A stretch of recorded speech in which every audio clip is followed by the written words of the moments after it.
దశాబ్దంలోనే కని విని ఎరుగని ఉత్పాతం ఇది. నేను గుంపు మేస్త్రినే. సో ఇక్కడ కూడా సీఎం కార్యక్రమానికి సంబంధించిన వార్తే ప్రధానంగా కనిపిస్తుంది.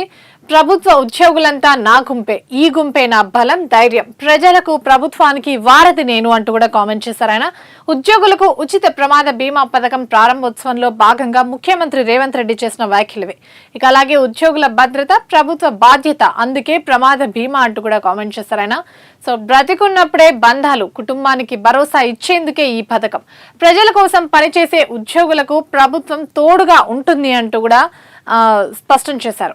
అలాగే ప్రభుత్వ ఆదాయం పెంచేందుకు రోజుకు 1 గంట అదనంగా పనిచేయాలి అని విజ్ఞప్తి. త్వరలోనే పిఆర్సీ అంశాన్ని ఫైనల్ చేయాలని డిప్యూటీ సీఎంకు ఆదేశాలు కూడా జారీ చేశారు. ఇసుక పాటిల్ నిర్ణయమే ఫైనల్. కేంద్ర జలశక్తి శాఖ మంత్రి సిఆర్ పాటిల్ సారథ్యంలో జల కలహాలకు తెరపడింది అంటూ కూడా వ్యాఖ్యలు చేశారు ముఖ్యమంత్రి. ఇక ఆర్బిటర్ అలాగే జడ్జిగా ఆయన ఏ నిర్ణయం తీసుకున్నా సమ్మతికి తెలంగాణ, ఏపీ, కర్ణాటక సిద్ధంగా ఉన్నాయి అంటూ కూడా స్పష్టం చేశారు. ఇసుక మరొకసారి వెనజువెలా బీభత్సం. ఇక్కడ చూసుకుంటే వణికిన వెనజువెలా 188 మంది దుర్మరణం. సో మరణాల సంఖ్య ఇంకా పెరిగే అవకాశం ఉంది అన్నట్టు కూడా అక్కడి అధికారులు అంటున్నారు. సో 2 శక్తివంతమైన భూకంపాల దాటికి అతలాకుతలం, 1000 మందికి పైగా గాయాలు. ఇసుక ఇంతకీ పాస్పోర్ట్ పౌరసత్వానికి గుర్తింపు కార్డు ఏది? సో పాస్పోర్ట్ గుర్తింపు కాదంటున్న విదేశాంగ శాఖ. సో మరి ఏదో ఇక్కడ చూద్దాం. ఆధార్, ఓటర్ ఐడి కార్డు కూడా కాదట. ఇక బర్త్ సర్టిఫికేట్, నివాస ధృవీకరణ పత్రాలే పౌరసత్వాన్ని నిర్ణయిస్తాయి అంటూ కూడా కేంద్రం ప్రకటించింది. సో ప్రభుత్వ వివరణపై విమర్శలు కూడా వెల్లువెత్తుతున్నాయి. ఇక జూలై 1 నుంచి పెరగనున్న పాస్పోర్ట్ ఫీజులు, 14 ఏళ్ల తర్వాత రుసుములను సవరించిన కేంద్రం. ఇకపై సాధారణ పాస్పోర్ట్ 2500, తాత్కాల్లో 5000, జూన్ 30 లోపు దరఖాస్తు చేసుకుంటే పాత ఫీజులే వర్తిస్తాయంటూ కూడా స్పష్టంగా తెలుస్తుంది. ఇక ఓటర్ వద్దకు బిఎల్ఓలు. సో నిన్నటి నుంచి తెలంగాణ రాష్ట్ర వ్యాప్తంగా సర్ ప్రక్రియ అయితే ప్రారంభమైపోయింది. సో ఎన్యుమరేషన్ ఫారాల పంపిణీ షురు అయింది. సో జూలై 24 వరకు ఈ కార్యక్రమం కొనసాగనుంది. ఇక ఫీజు వసూళ్లపై కాలేజీకి ఊరట లభించింది. సో జియో 9లో అభ్యంతరకర నిబంధనలు నిలిపేసిన హైకోర్టు బకాయిల చెల్లింపులపై స్పష్టత ఇవ్వకపోవడంతోనే మధ్యంతర ఉత్తర్వులు కూడా జారీ అయ్యాయి. ఇక 30వ తేదీన ఏజీ హాజరై వివరాలు తెలియచేస్తారన్న స్పెషల్ జీపీ. అప్పటి వరకు జియోలోని 4 పేరాలు నిలిపేయాలని పిటిషనర్ల లాయర్లు వాదనలు వినిపించారు.